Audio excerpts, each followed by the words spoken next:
नमस्कार, मी आपला होस्ट आणि दोस्त धनराज भुरके फोटोशॉप मराठी ट्युटोरियलमध्ये आपलं स्वागत करतो। मित्र हो, आज आपण पाहणार आहोत अडोब फोटोशॉपमध्ये ॲक्शन कशा प्रकारे तयार केली जाते।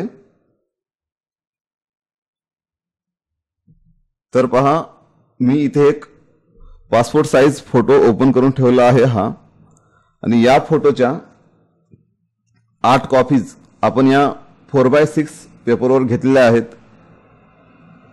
ह्या 8 कॉपी इथे घेण्यासाठी आपल्याला बराच वेळ लागतो। म्हणजे या फोटोला आपण स्ट्रोक दिली, म्हणजे ही काळी जी लाईन दिलेली आहे याला स्ट्रोक म्हणतात।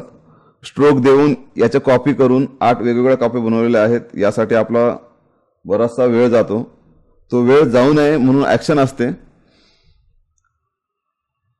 एका क्लिकवर हे सर्व काम ॲक्शन स्वतः करून घेते। मी तुम्हाला करून दाखवतो। बघा, मी ॲक्शन ऑलरेडी तयार करून ठेवलेली आहे। याला क्लोज करणार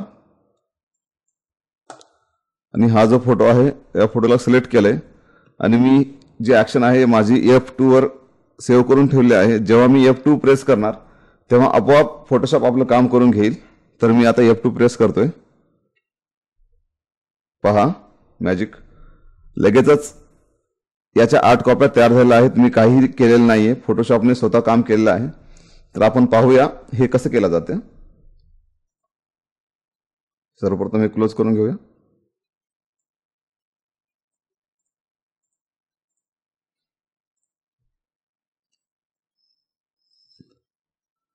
तर ही आपली इमेज आहे, फोटो आहे हा पासपोर्ट साइज।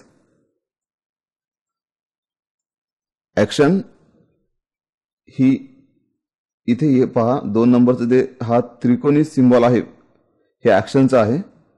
आपलं बरेच वेळेस म्युझिक प्लेअरमध्ये प्लेचं जे चिन्ह असतं तर त्याच प्रकारे हे चिन्ह असते। बघा, इथे मी क्लिक करतोय।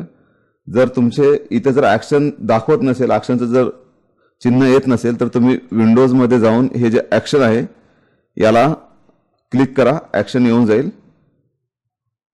तर ठीक आहे, आपण सुरुवात करूया। आपल्या त्रिकोणी बटनावर क्लिक करायचं, ॲक्शनच्या जे आयकन आहे याच्यावर क्लिक करायचे। क्लिक केल्याच्या नंतर इथे एक आहे न्यू ॲक्शनचं सिंबल आहे, क्रिएट न्यू ॲक्शन।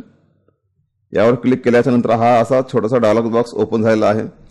इथे तुम्हाला तुमच्या ॲक्शनचं नाव ठरवायचं आहे। तर इथे आपण नाव देऊया पासपोर्ट PP। ठीक आहे, हे दिल्याच्या नंतर इथे सेट आहे, तुम्ही कोणताही ठेवू शकता, पण आपण डिफॉल्ट सेट ठेवणार आहोत सध्याला। आणि तुम्हाला ॲक्शन जी आहे कोणत्या बटनावर ठेवायचे, म्हणजे कोणतं बटन प्रेस केल्याच्या नंतर ते प्ले व्हायला पाहिजे ॲक्शन, हा फंक्शन की म्हणतात याला। तर इथून आपण एक फंक्शन की सिलेक्ट करूया। तर आपण F6 किंवा F8 करूया सिलेक्ट। 8 फोटो करणार आहोत म्हणून F8 करूया, म्हणजे आपल्या लक्षात राहील। F8 केल्यानंतर इथून एक कलर आपण देऊ शकता कोणताही। तर इथे मी ब्ल्यू कलर घेऊन टाकतो। आणि इथे 2 ऑप्शन आहेत बघा, एक शिफ्ट आणि कंट्रोल। तुम्हाला जर फक्त F8 दाबल्यानंतर काम न होता शिफ्ट F8 दाबून काम करत असेल तर तुम्ही शिफ्टला राईट करा, पण मी आता सध्याला इथे कोणतंच करत नाही। आणि इथे आपण आता रेकॉर्ड वर बटनावर क्लिक करणार। रेकॉर्ड बटनावर क्लिक केल्याच्या नंतर आपण जे काही काम करणार आहोत ते ॲक्शनमध्ये रेकॉर्ड होणार आहे। तर इथे मी रेकॉर्डवर क्लिक करतोय। रेकॉर्ड, आपले ॲक्शन सुरू झालेले आहे। तर हा जो फोटो आहे या फोटोला मी सर्वप्रथम स्ट्रोक देऊन घेणार आहे। एक काळी छोटीशी बारकीशी लाईन असते, बरेचसे फोटोग्राफर ती स्ट्रोक वापरतात, काही वापरत नाहीत। जर तुम्हाला वापरायची नसेल स्ट्रोक तर काही हरकत नाही, पण तरीही मी एक स्ट्रोक देऊन दाखवते तुम्हाला। स्ट्रोक देण्यासाठी सर्वप्रथम आपल्याला जो आपली इमेज आहे त्याला सिलेक्ट करून घ्यावं लागते पूर्णतः। त्यासाठी कंट्रोल A, बघा मी कंट्रोल A प्रेस केल्या पूर्ण इमेज ही सिलेक्ट झालेली आहे। आणि यानंतर एडिट आणि इथे आहे स्ट्रोक। स्ट्रोकवर क्लिक केल्या एक स्ट्रोकचा डायलॉग बॉक्स ओपन आला। 10 पिक्सेलमध्ये स्ट्रोक ठेवूया। हे कलर ब्लॅक ठेवायचं आहे आणि सेंटर आहे। ओके करतोय मी। ओके केल्या पहा, एक बारकीशी लाईन आलेली आहे। आता डिसिलेक्ट करून घेतोय, कंट्रोल D दाबून। डिसिलेक्ट झालेला आहे आणि स्ट्रोक पण आलेली आहे। आता या फोटोला आपल्याला 4x6च्या पेपरवर 8 इमेजेस बनवायचे आहेत, म्हणून इथून आपण फाईलमधून न्यू केल्याच्या नंतर इथे फोटो सिलेक्ट करायचा आहे आणि 4x6 आपण लँडस्केप वापरणार आहोत। 4x6 घेतलंय. ओके ओके केल्याच्या नंतर हे 4x6 आपली ओपन झालेली आहे. याला वेगळी विंडो करून घेतोय मी आणि ही जी आपली जुनी इमेज आहे याला थोडं छोटं करून घेतोय म्हणजे सोपं जाईल आपल्याला. तर या इमेजला Ctrl+C दाबून कॉपी करतोय आणि हा जो नवीन आपण ओपन केलेले आहे यामध्ये पेस्ट करतोय Ctrl+V ने. कॉपी पेस्ट झाल्याच्या नंतर इमेज जी आहे पेजच्या सेंटरमध्ये येते. याला आपण या मूव्ह टूलचा वापर करून याला सरकवणार आहोत. मूव्ह टूलसाठी शॉर्टकट की आहे V. तर एका कोपऱ्याला घेऊन जाऊया याला. इथे व्यवस्थित आहे. आता याची एक डुप्लिकेट लेअर बनवायची आहे. तुम्ही Ctrl+J ने बनवू शकता किंवा अल्टर प्रेस करून या लेअरला पकडून तुम्ही असं जर ड्रॅग केला तिकडे तर एक त्याची नवीन लेअर तयार होऊन जाते. हे पहा मी नवीन लेअर तयार केलो. पुन्हा अल्टर प्रेस करून ड्रॅग करतोय इकडे किंवा तुम्ही Ctrl+J किंवा Ctrl+C+V करू शकता. कसे करू शकता तुम्हाला पद्धत सोपी जाईल ते वापरू शकता. तर मी इथे हे 4 लेअर तयार करून घेतलेले आहेत. व्यवस्थित बसलेले आहेत. आता मी या 4 लेअरना पुन्हा सिलेक्ट करणार आहे. कंट्रोल दाबून सगळ्या लेअर सिलेक्ट करून घ्या.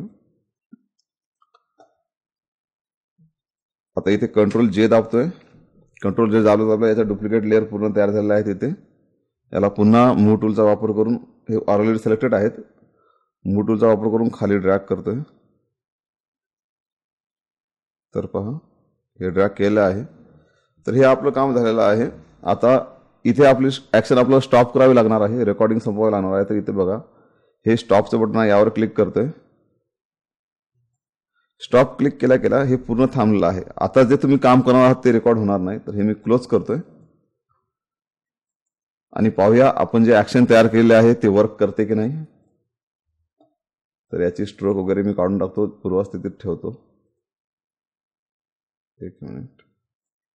ठीक आहे. तर अशी इमेज होती आपली.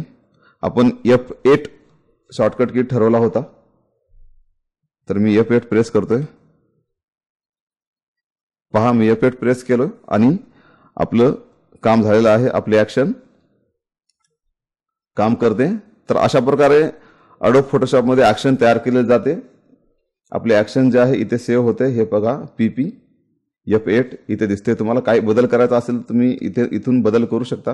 काही एखादी क्रिया तुम्हाला पुन्हा करायची असेल, काही चेंज करायचं करू शकता.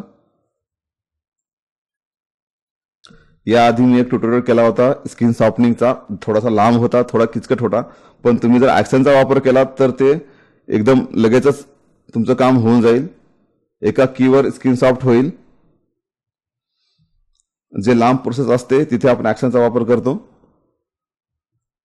तुम्हाला हा माझा ट्युटोरियल नक्कीच आवडला असेल. धन्यवाद. भेटूया पुढच्या ट्युटोरियलमध्ये.